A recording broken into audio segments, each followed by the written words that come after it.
Ini adalah cerita tentang Indonesia di masa dahulu kala yang dikenal dengan nama Nusantara.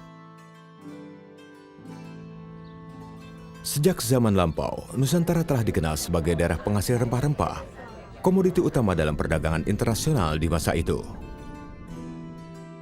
Rempah-rempah telah lama digunakan penduduk Nusantara dan bangsa lain seperti bangsa Arab, India, Cina, dan Eropa untuk obat-obatan, sebagai bumbu masakan, dan pengawet makanan.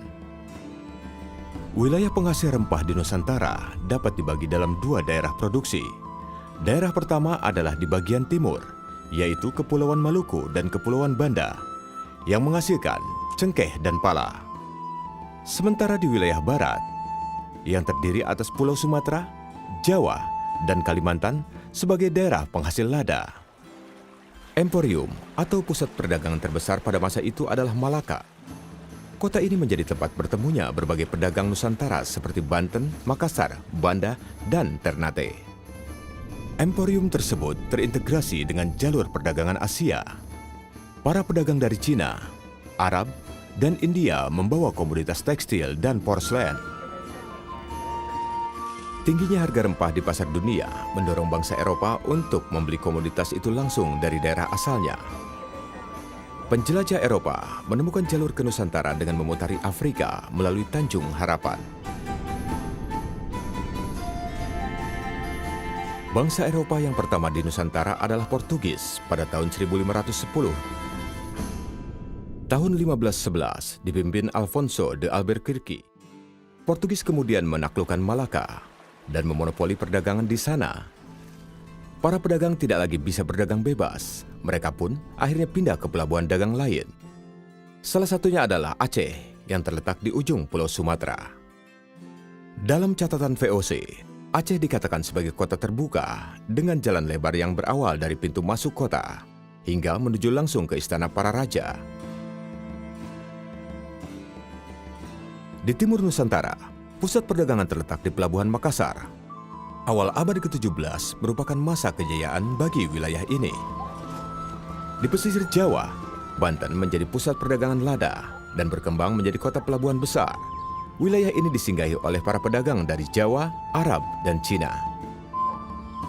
Tak hanya memproduksi sendiri, Banten juga menerima lada dari wilayah Bengkulu dan Palembang.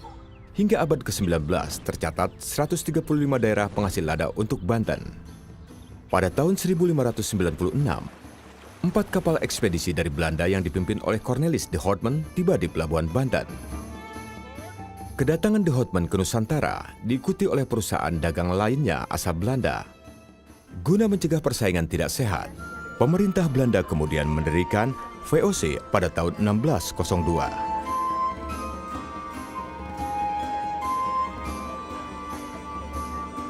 Pada tahun 1605, di bawah komando Stephen van der Hagen, menduduki Ambon dan menjadikan sebagai ibu kota penguasa Belanda di Asia Timur. Pemimpin tertinggi dijabat oleh Pieter Both. Tahun 1619, Gubernur Jenderal Jan Pieter Zoon berusaha menguasai wilayah Jayakarta. Daerah itu kemudian dinamai Batavia. Kota Batavia menjadi residensi Gubernur Jenderal, sekaligus pusat administratif Belanda. Batavia juga menjadi titik temu berbagai jalur pelayaran kompeni di wilayah Asia. Guna memonopoli perdagangan lada, VOC melakukan berbagai langkah untuk menundukkan Kesultanan Banten, termasuk melalui peperangan. Hingga akhirnya, Banten berhasil ditundukkan pada tahun 1684. Pada pertengahan abad ke-17, VOC melakukan penyerangan ke Makassar agar dapat menguasai perdagangan rempah di timur Nusantara. Dengan ditandatanganinya perjanjian bunganya, Kesultanan itu akhirnya ditaklukkan pada tahun 1667. Penguasaan kota-kota tersebut membawa era baru bagi perdagangan Nusantara.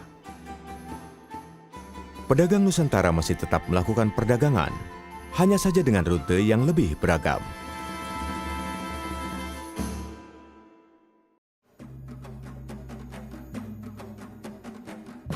Perjalanan rempah-rempah Nusantara membawa kisah kejayaan maritim yang berkelindan dengan kesuraman kolonialisme. Jalur rempah membawa kekuatan yang menyatukan antar suku bangsa dan budaya dalam proses pembentukan bangsa Indonesia.